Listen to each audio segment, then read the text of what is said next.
Et bonjour et bienvenue dans cette nouvelle vidéo. Aujourd'hui, je vais vous montrer comment installer Samba sur un ordinateur sous Linux.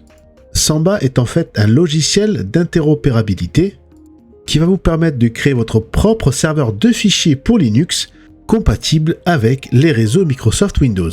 C'est-à-dire qu'il permet de partager les fichiers et les imprimantes d'un serveur Linux avec les ordinateurs d'un réseau Microsoft Windows, également avec les ordinateurs macOS maintenant, et ce de manière totalement transparente.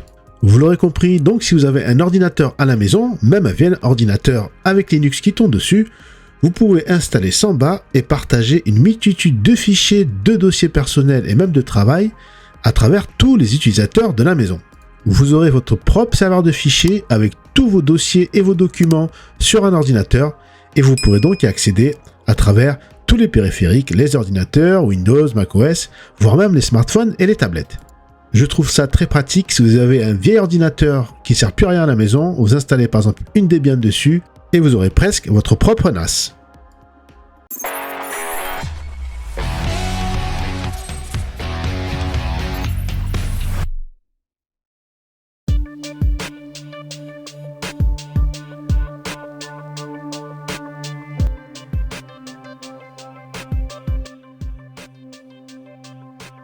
Dans ce tuto, je pars du principe que vous avez un ordinateur avec Debian installé dessus, ici c'est la version 12, mais ça marche également avec les autres distributions de Linux. Soit vous vous connectez en SSH afin de taper toutes les commandes que je vais vous montrer dans ce tuto, soit vous branchez un écran à l'ordinateur et vous tapez tout en direct sur l'ordinateur en lui-même. Dans ce tuto, pour changer, on va tout taper sur l'ordinateur en lui-même. Donc sur ma Debian, je vais lancer un terminal en tapant terminal dans le menu des applications. Et la première commande qu'on va taper, c'est la fameuse commande des mises à jour du système, qui est sudo apt update et sudo apt upgrade-y pour valider. Et vous mettez bien sûr le mot de passe de votre session, ici c'est Networks, et vous validez. Donc il va procéder aux mises à jour du système. Si vous suivez mes tutos, vous en avez l'habitude. Et la seconde commande, on va tout simplement installer Samba en tapant sudo apt install samba-y. Et on va la laisser faire, ça dure environ une petite minute. Voilà, c'est fait, Samba est installé. Troisième étape, on va donc éditer le fichier de configuration de Samba, qui est le fichier smb.conf. Et pour cela, je tape sudo espace nano espace /etc/ samba smb.conf. Ça m'ouvre donc le fichier de configuration de Samba. Et là, je vais tout en bas du fichier, et vous copiez tout ce que je vous mets à l'écran. Voilà. Ça commence à partage en vert et vous mettez donc la ligne comment, pass, guest, browsable, read only et valid user. En deux mots, la ligne comment c'est un commentaire sur votre partage, c'est pas très utile, mais par convention on le met parfois. La seconde ligne path, très important, c'est le chemin vers lequel se trouve le dossier qui contiendra tous vos fichiers et vos données personnelles. Donc dans ce tuto, je vais créer un dossier partage qui se trouvera dans mon dossier de démarrage Networks. Donc le chemin sera home, Networks, et le fameux dossier partage. Vous, bien sûr, vous mettez n'importe quel chemin, le chemin qui vous convient. Guest OK égale no, ça permet tout simplement de refuser les connexions invitées. Browsable égale yes, ça nous permettra donc de parcourir les dossiers et les sous-dossiers. Read only égale no, ça va nous permettre d'écrire, de modifier et de supprimer dans les fichiers et les dossiers. Si on avait mis read only égale yes, on n'aurait pas pu modifier nos données. Et enfin, valid users, vous mettez le nom d'utilisateur qui aura le droit d'accéder à vos fichiers. Moi ici dans l'exemple, dans ce tuto, je mets mon utilisateur par défaut, qui est Networks, mon utilisateur de session. Vous faites CTRL-X au clavier et yes pour valider, et comme ça, ça enregistre le fichier de configuration. La commande testparm permet justement de tester le fichier de configuration et de voir s'il n'y a pas d'erreur. Vous faites entrer. Si jamais il y a une erreur, il vous le signale. On a donc devant nous le fichier de configuration qui s'affiche également. Je me rends dans mon dossier Networks en tapant cd/home/networks. Si je fais ls, j'ai bien mes dossiers système comme documents, bureau, images, etc. Et je vais taper la commande mkdir partage pour créer mon fameux dossier partage qui contiendra tous mes fichiers et dossiers. Prochaine commande, on va taper sudo smb pass wd-a et networks et vous allez mettre le mot de passe de session ainsi qu'un mot de passe pour l'utilisateur Networks pour Samba. Je vous conseille de mettre le même mot de passe que celui de session, comme ça sera plus simple pour vous. Maintenant, l'utilisateur NetWorks est dans le groupe Samba. Prochaine commande, vous pouvez taper sudo-s si vous voulez taper toutes les commandes sans taper sudo. Donc ça, c'est une petite astuce. Sinon, vous tapez tout simplement sudo apt install cifs-utils samba-client-y. Ça va nous installer les derniers packages nécessaires à Samba et à son bon fonctionnement. Et voilà, on a quasi fini.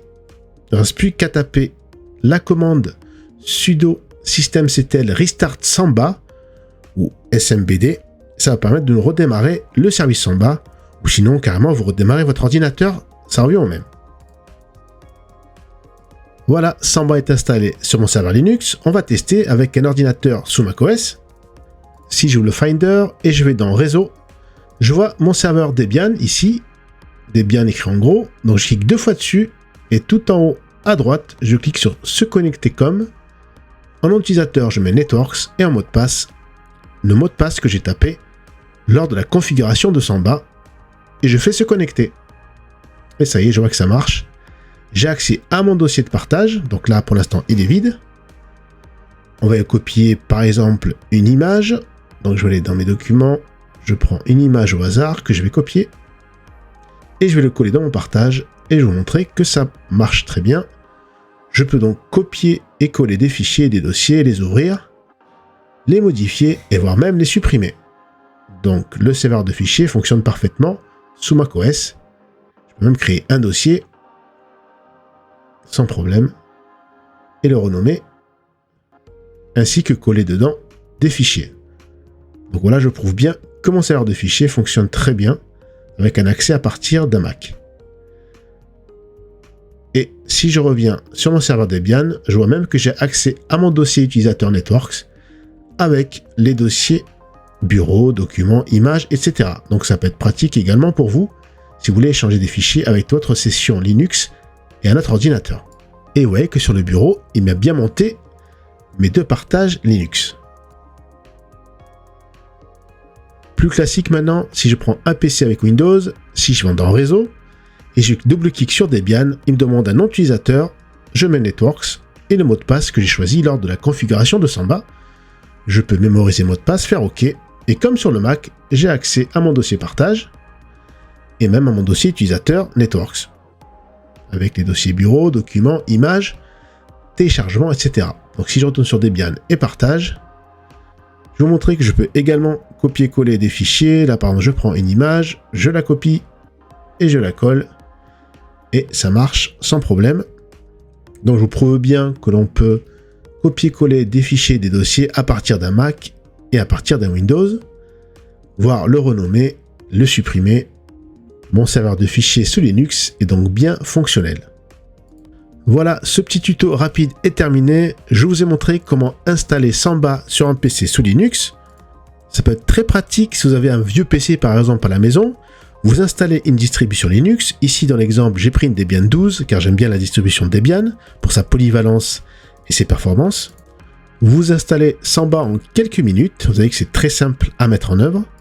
Et vous avez à la maison un ordinateur qui va vous permettre de partager à travers toute la maison et tous les ordinateurs, les tablettes et les smartphones, des fichiers et des dossiers. Ça vous permet donc de partager des fichiers ou des photos par exemple, sans investir dans un NAS. Certes, on n'aura pas la même flexibilité qu'un NAS, avec par exemple la sécurité, le système de sauvegarde, etc. Mais au moins, vous aurez à moindre coût un ordinateur qui va vous permettre donc de partager des fichiers et des données personnelles à la maison. Donc une bonne idée si vous voulez recycler un vieux PC, mais je répète, ça ne remplacera pas un NAS bien évidemment. Dans ce tuto, j'utilise le nom d'utilisateur Networks pour faire la configuration du serveur Samba, mais vous, bien évidemment, vous mettez le nom d'utilisateur qui correspond à votre session Linux. Enfin, libre à vous de mettre le ou les disques durs qui conviendront à votre usage. Si vous avez beaucoup de fichiers, des photos, des vidéos, des films à stocker par exemple, je vous conseille donc de mettre les disques adéquats à grande capacité. Donc libre à vous de personnaliser votre propre serveur de fichiers en y mettant les disques durs de la capacité qui vous convient.